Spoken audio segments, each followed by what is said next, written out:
A statistic from BestJoy website shows that the most common voting age in worldwide was 18 years old, which recorded at 86% from a total of 237 countries in their list.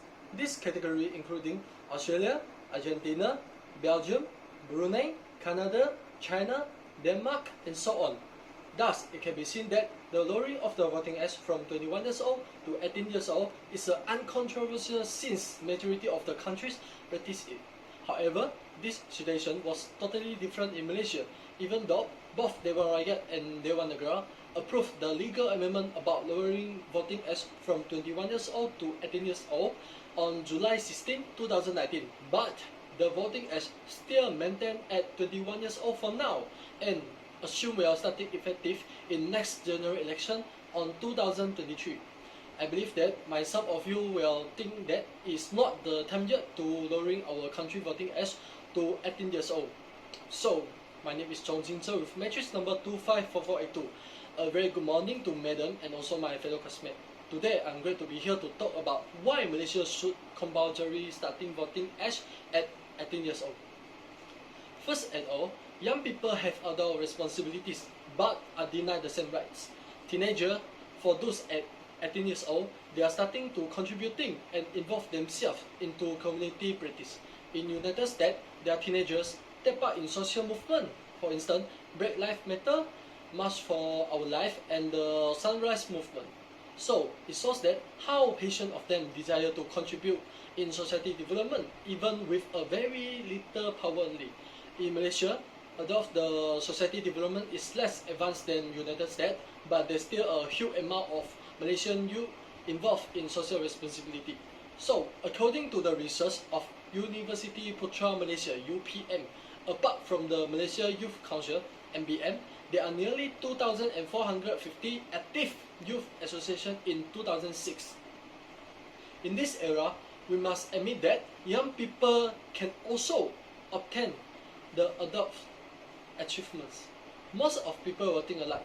The capability of teenagers and adults cannot be compared with each other. Definitely, it was wrong because there are so many achievements are done by teenagers rather than adults. Means that there are no much relationship between age and capability. So the best example is Privena Ramakrishnan, one of the winners in UK's Dyna Award in 2020. So Privena is only 17 years old currently. Then she has created a range of innovative programs to support gender equity in STEM education. And she also, as an environmentalist, that developed a list of new products out of plastic bottles. It proved that Malaysian youth possess enough possibilities as adults. Sometimes they also can achieve something that they could not achieve by adults. So they should deserve the same right with them also. In addition, the lowering of voting age to 18 years old will build up a positive phenomenon in coming election. Voter turnouts will be increased if voting age reduced to 18 years old.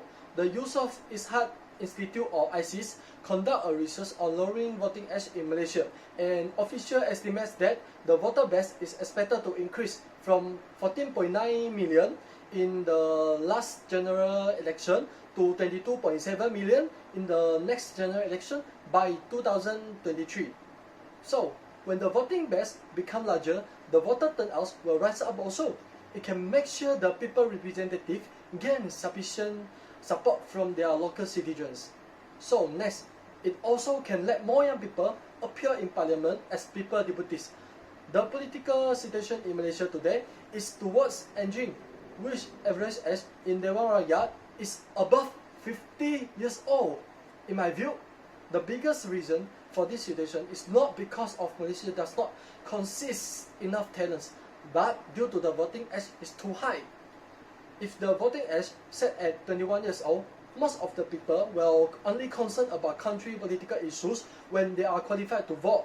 On the contrary, the lowering age to 18 years old can cultivate the habits of teenagers, pay attention on current and latest political issues, and it will directly bring out some young leaders into Parliament Malaysia.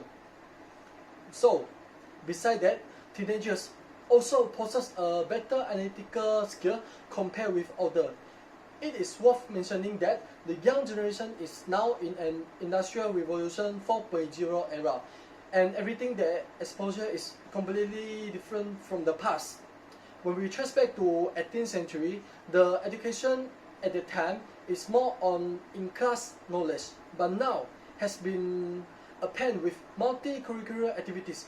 In addition, the introduction of Malaysia Education Blueprint in 2013 by Ministry of Education has reformed the comprehensive education system in Malaysia, which rise to global occasion mainly was let teenagers access international assessment, for instance PISA, as long as it can train their analytical skill and making right decision in everything, of course including voting.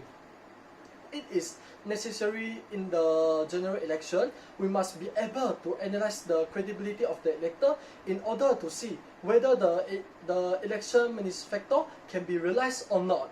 Well, the voting age lowering to 18 years old, the phenomenal political sphere can be improved, and young people will have more opportunity express their opinion in parliament. Then next we will discuss on how they're ready for it. Next, young people are ready to participate in political decision. Political related issues always be debated in school debating. There are almost all secondary school consist at least one debate club, and competitions will be held whether on or outside school. During my secondary school period, I was one of the members in Chinese debate club, or be known as CDC. Then I've been selected to represent our class in school debate competitions. I still remember clearly that the topic of debate at that time was, should goods and service tax or GST be implemented? Since then, I have paid close attention on national economy and political issues.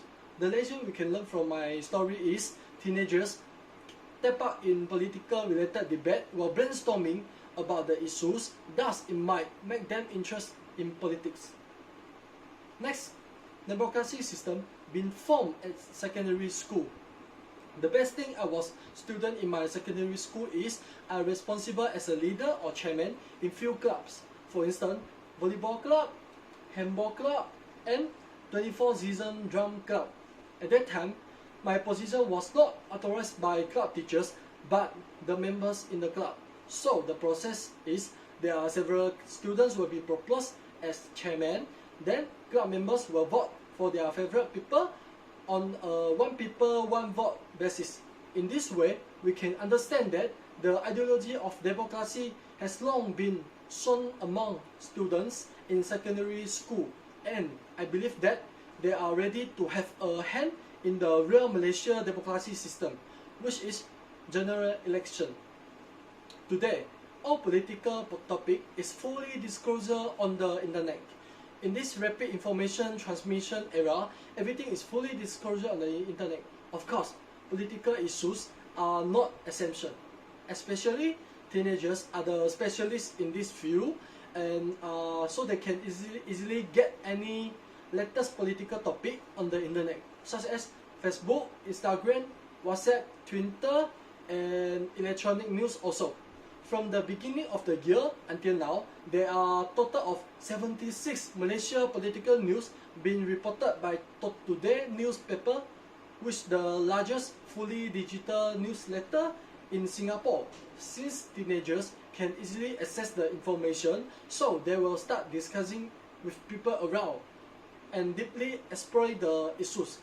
So Malaysian teenagers are growing up in the democracy environment. They can absorb political awareness during their secondary school period, and it given them a better preparation before getting into political decision. In conclusion, we have seen how teenagers who reach out 18 years old are qualified adequately for voting in general election. This is an eminently facts that happen in Malaysia nowadays, and teenagers should compulsorily have given the rights to vote in coming general election as soon as possible. In the words of Lyndon B. Johnson, this right to vote is the basic right without which all others are meaningless. It gives people as individuals control over their own destinies. Government should respect the rights of teenagers in this democracy system, and everyone of us who qualify for voting should also vote in general election to strive for public common benefits. So that's all from me. Thank you.